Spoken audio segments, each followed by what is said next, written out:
Jam këtu me disa mësuese, përfaqësuese të Sindikatës Bashkuar të Arsimit Shqiptar, sepse sapo dorëzova një projekt ligj pikërisht për të mbrojtur të drejtat e cënuara të këtyre mësuesve, të cilët ndjekin një betejë në fakt prej disa kohësh, që pas miratimit të një VKM-je që zhvlerësonte diplomat e tyre para vitit 2015 dhe ju hiqte trajtimin financiar të barabartë me kolegët e tyre. Pikërisht këtë gjë kërkon të zgjidhë projekt ligji që kam propozuar dhe që është një projekt ligj që i vjen në ndihmë rreth 11.000 mësuesve në sistemin parauniversitar. Unë jam këtu me Gentën. Gentiana Xhallari, mësuese ciklit fillor, prej 25 vitesh mësuese në Tiranë, diplomuar në Fakultetin Fastilianoli në Korçë në vitet 2000.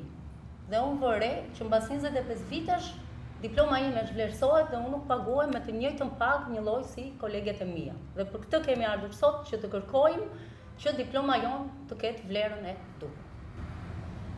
Teuta. Unë jam Teuta Langa, mësuese e edukimit fizik, kam mbaruar studimet në vitin 1992.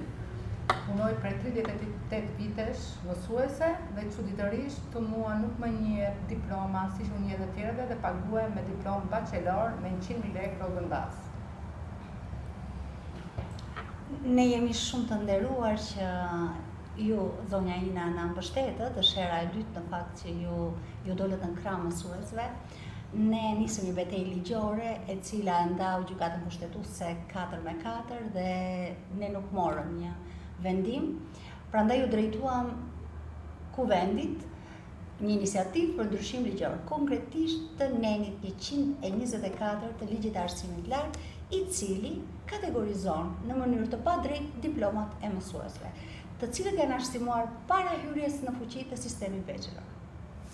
Pikërisht këtë Sistemi të Bolonjës, më fal. Po, pikërisht këtë synon që të zgjidhi ky projekt ligj dhe uroj që ky projekt ligj të shikohet përtej partive politike, bëhet fjalë për interesin e mësuesve, për avancimin e tyre në karrierë, për pagën e tyre, për motivimin e tyre profesional dhe moral dhe është në të drejtën e gjithë secilit që të kërkojë të respektohet puna dhe mundi i gjithë viteve kontribut në sistemin arsimor. Ndaj që ky projekt ligj uroj të miratohet sa më shpejt nga Kuvendi i Shqipërisë.